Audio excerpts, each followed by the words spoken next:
আমার তো ভিসার মেয়াদ শেষ, মনটা বলছে আগামী রমজান হয়তো আপনাদের সাথে আর দেখা নাও হতে পারে। আমাকে কবরে রাখা হবে, কবরে কত হাজার বছর থাকি এটা তো ঠিক নাই। তারপরে কেয়ামত হবে, কেয়ামতের হাসরের মাঠ হবে, আল্লাহ বিচারে বসবেন। সেদিন বিচার হলে বোঝা যাবে আমি কি পাই আর কি না পাই।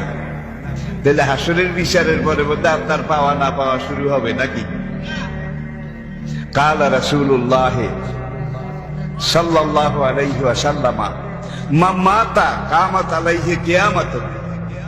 যে লোকটা মরে যায়, রুহটা বের হয়ে যাওয়ার সঙ্গে সঙ্গে তার কিয়ামত শুরু হয়ে যায়। যদি আপনি নামাজি হন, রোজাদার হন, ইমানদার হন, সাহেবে কোরআন হন, ইসলামের পক্ষের শক্তি হন, তাহলে আপনার রূহ যখন কবজ করার জন্য আজরাইল এসে দাঁড়াবে, তখন আল্লাহ রাব্বুল আলামিন জান্নাতের একদল রহমতের ফেরেশতা পাঠিয়ে দেবেন। হে বেহেশতের ফেরেশতারা, যাও, আমার ওই নামাজি বান্দা, ইমানদার, দিনদার বান্দা, তার বিচার মেয়াদ শেষ, এখন তার রূহটা সম্মানের সাথে কবজ করিও, আদরের সাথে, আদবের সাথে কবজ করিও, সে যেন ব্যথা না পায়, সাকরাতুল মউত, মৃত্যু যন্ত্রণা তাকে যেন বেশি কষ্ট না দেয়। তখন আজরাইল তার জান কবজ করার জন্য যখন বুকের উপরে চেপে বসে, আল্লাহ পাক ওই জান্নাতের একদল ফেরেশতা তাদেরকে ওই মুরমুষ নেককার ইমানদার নামাজি লোকটার রগের ভিতর দিয়ে তার শরীরের ভিতরে ঢুকাই দেয়। ঢুকাই দিয়ে বলে আজরাইল এখন জান কবজ করবে। এটা বাস্তব, সবার জন্য অবধারিত, কুল্লু নাফসিন, সবাইকে মরতে হবে। এখন আমার এই নেককার ইমানদার বান্দার রুহটা ধরে, রুহের বোটাটা ধরে আজরাইল যখন টান দেবে রুহটা বের করার জন্য, তোমরা তার রগে রগে ঢুকে যাও, প্রত্যেকটা পশমের গোড়ায় ঢুকে যাও। রুহটা যদি কোনখানে আটকে আজরাইল জোরে টানে, আমার নামাজি বান্দার কষ্ট হবে। নাজিয়াতে গারকান, সূরা নাজিয়াত বাংলা তাফসীর আপনারা দেখে নেবেন। তখন ওই ফেরেশতাদের কাজ হচ্ছে রুহটা যেখানে আটকে, ওরা তাই সেখানে আটকাটা ছুড়ে দেয়। গাছের বেত টেনে নামাইতে দেখছেন কিভাবে নামায়? একজন নিচে থেকে টানে, আরেকজন গাছে ওঠে। যেখানে যেখানে লিলা বেতের গাছের ধরেছে এগুলো আগে কেটে দেয়, কেটে দিলে বেতটা সহজে নেমে আসে, ঠিক কিনা বলেন? সূরা নাজিয়াতের মধ্যে আল্লাহ পাক বলছেন, আমার নামাজি, রোজাদার, ইমানদার, দিনদার বান্দা, তার যখন বিচার মেয়াদ শেষ হয়ে যায়, আজরাইলকে তার জান কবজ করার জন্য আগে পাঠাই, সঙ্গে সঙ্গে একদল রহমতের ফেরেশতাও আমি পাঠাই, এবং এই ফেরেশতাদেরকে বলে দেই আমার এই নামাজি বান্দার প্রত্যেকটা রোগের মধ্যে তোরা ঢুকে যা। কোনখানে যদি রুহ আটকে, সঙ্গে সঙ্গে তোরা আটকাটা, বানটা এটা কেটে দিস, ছুড়াই দিস, যাতে করে আমার বান্দার কষ্ট কম হয়। না, কষ্ট হবে, কম হোক বেশি হোক, ওয়াজাআত সাকরাতুল মউতে বিল হক, বিল হক, মরণ জ্বালা, মৃত্যু যন্ত্রণা, সাকরাতুল মউত, এটা সবচেয়ে কঠিন, সবচেয়ে ভয়াবহ। নবীজির সাকরাতুল মউত শুরু হয়েছে। আজরাইল আলাইহিস সালাতু ওয়াস সালাম নিতান্ত আদবের সাথে নরম ভাবে নবীজির সিনা মুবারকের উপরে ডাইন হাতটা রাখলো, ডাইন হাত, জান কবজ করার জন্য। নবীজি করে একটা চিৎকার দিলেন, মালিকুল মউত আজরাইল হাতটা সরাই দিল।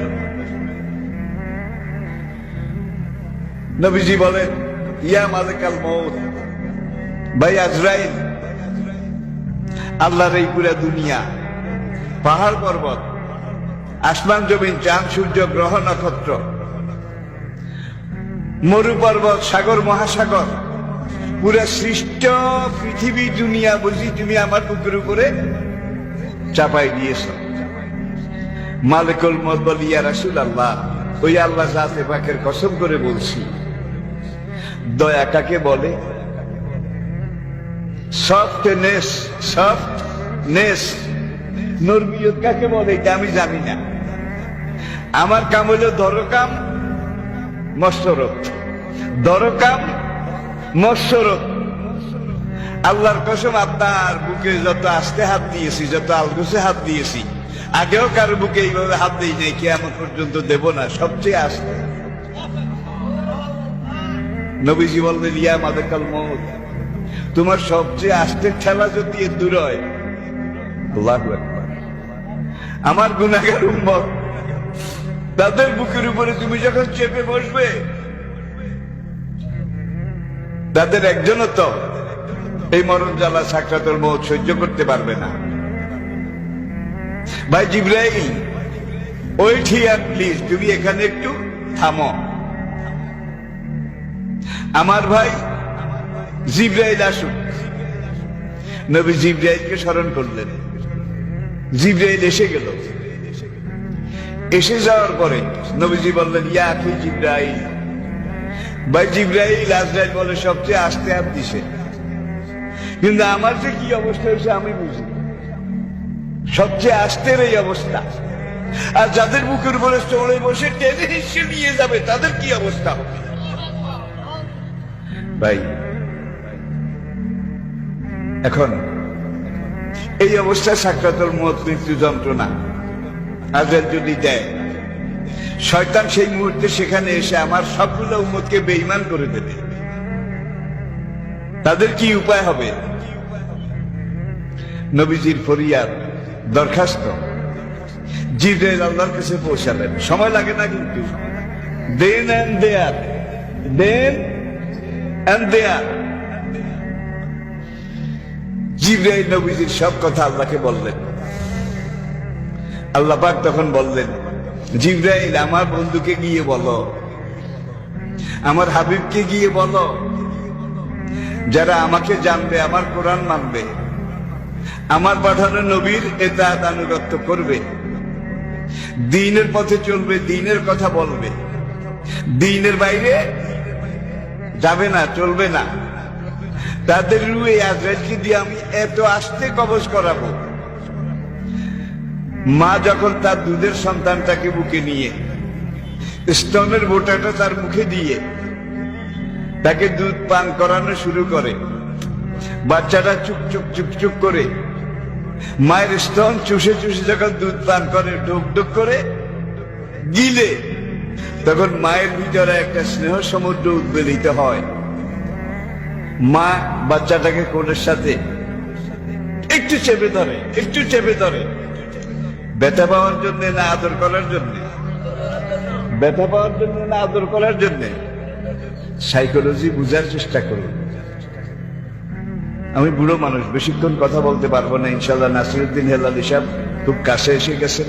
জিবরাইল এসে বললেন, আমার আল্লাহ পাক বলেছেন, যারা নামাজি, যারা দিনদার, যারা ইমানদার, যারা সাহেবে কোরআন, সাহেবে দিন, তাদের রুটা মা ওই বাচ্চার মুখে দুধের বোঁটা দিয়ে যখন দুধ পান করানো শুরু করে, বাচ্চা চুকচুক চুকচুক করে মায়ের স্তন বোঁটাটা চুষে চুষে দুধ খায়, মা তাকে এইভাবে আলগোছে বুকের সাথে একটু চেপে ধরে। আপনার নামাজি, রোজাদার, ইমানদারের রু আমি আল্লাহ ঠিক এইভাবে কবজ করব, তারা টেরও পাবে না, টেরও পাবে না। সেই সাকরাতুল মউত আমাদের সামনে আসে না? নাই?